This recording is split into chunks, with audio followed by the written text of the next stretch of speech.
Hello and welcome to Aberon's Armorial. Today we're going to be talking about chiefly arms and cadet arms in regards to Highland clans.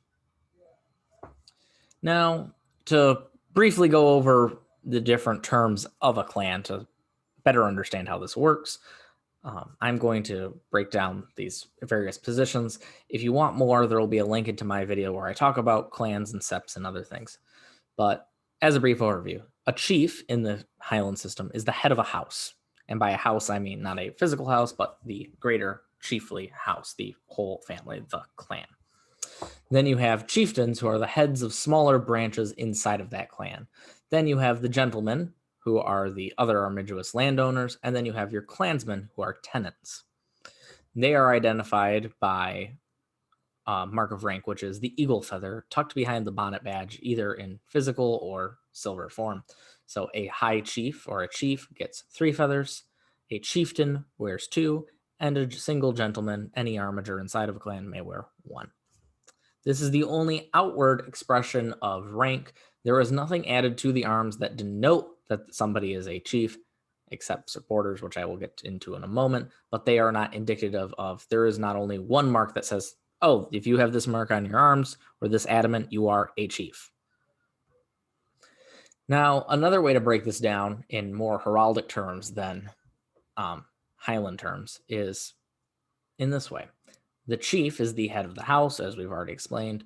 Principal cadets, i.e. the cadets, those are the individuals that are broken off of the main chiefly line. So they're the younger sons of the chiefs, the major landowners, people who have a relation to the chief in some way, shape, or form. Those are the chieftains. Then you have your interdeterminate cadets, those who don't have a solid connection to the chief, however, still wield a good deal of influence inside of the clan. Those are the gentlemen of the clan. And then you have your clansmen, who are followers of all. A chieftain can have his own followers. A gentleman may have his own followers, just as the chief can have his own as well. They are all followers of the chief, but through various means. Now, the first and the real only way to determine that somebody is a chief is by their supporters. Now, in Scotland, the tradition is that besides the other people who would normally be entitled to supporters under the British heraldic traditions, chiefs of the name and the arms are allowed to have hereditary supporters. All chiefs have them. If you do not have supporters, you are not considered a chief. If you are not recognized by Lion, you are not a chief. So there's one caveat that a lot of people don't understand. But for intents and purposes, I'm going to be using the chiefly arms of Mcpherson of Cluny through the entire video today because I wanted to shake things up and not have to use Donald's stuff for everything. And the Mcphersons have a very rich heraldic tradition, and it's some of my favorite arms. So these are the chiefly arms of Mcpherson of Cluny. And for another reminder, the chiefly arms are to be displayed by the chief, not all the clansmen. They are not arms for the whole clan. They are just the chief's arms. Any individual may use the clansman badge, which is the chief's crest, the bit on top of the helmet, inside a strap and buckle. So, for example, here is the clansman badge of Mcpherson of Cluny for all of the Mcphersons to wear. So again, we have the chiefly arms here. Now let's break down the components here. On the shield, and we're mainly going to be focusing on the shields in this video today, you have a palewise division of gold and blue with the golden ship, and you have in the top left corner the hand cooped at the wrist holding a dagger in red, and you also have the crosslet fichi, also in red, in the opposite corner in chief. Now, I know I'm not using heraldic terms, but it makes it easier for people who don't understand them. If you are interested in heraldic terms, check out my video on blazonry. So these are the chiefly arms. And this is an example from the Mcpherson Museum. This is showing several, if not all, I believe, of the arms that are differenced off of the chiefly arms. And here you can see there is quite a variety. They can be as simple as one item changing, borders being added, new charges being added, tinctures being changed, anything really that can be done. Normally, the idea of basing the arms off the chiefly arms is not really a rule, but it's a commonality enough that it almost seems like a rule.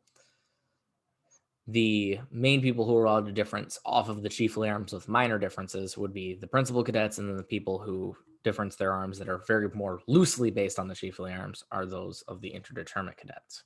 So I'm going to break down a couple of examples here. So here we have a couple of examples of Mcpherson arms that are only slightly altered.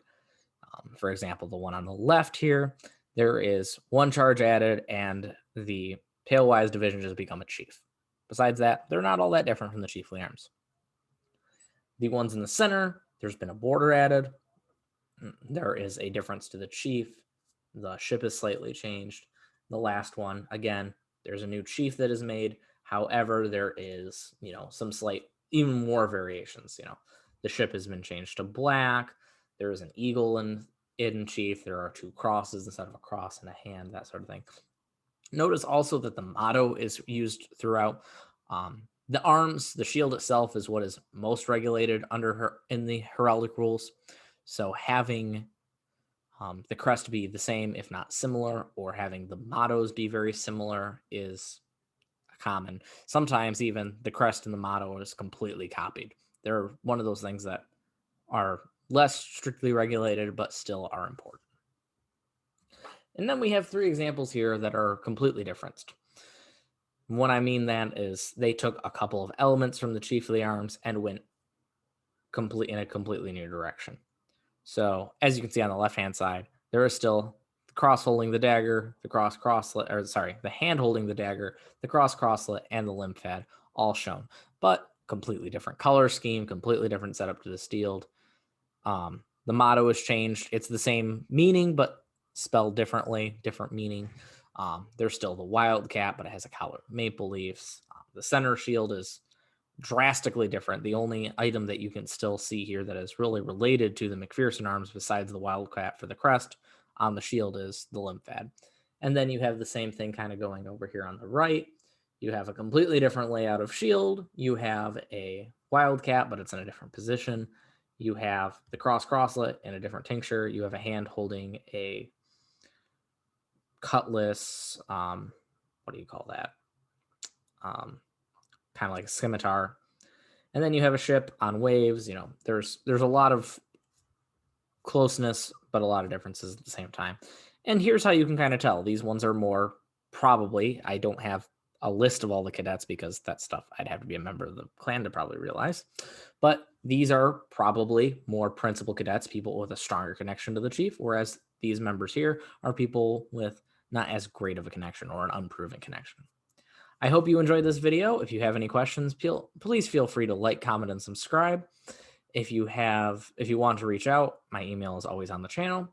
And if you would like to know more about this process, I suggest checking out the Court of Lord Lion website, and the link to that will be in the description below. Thank you.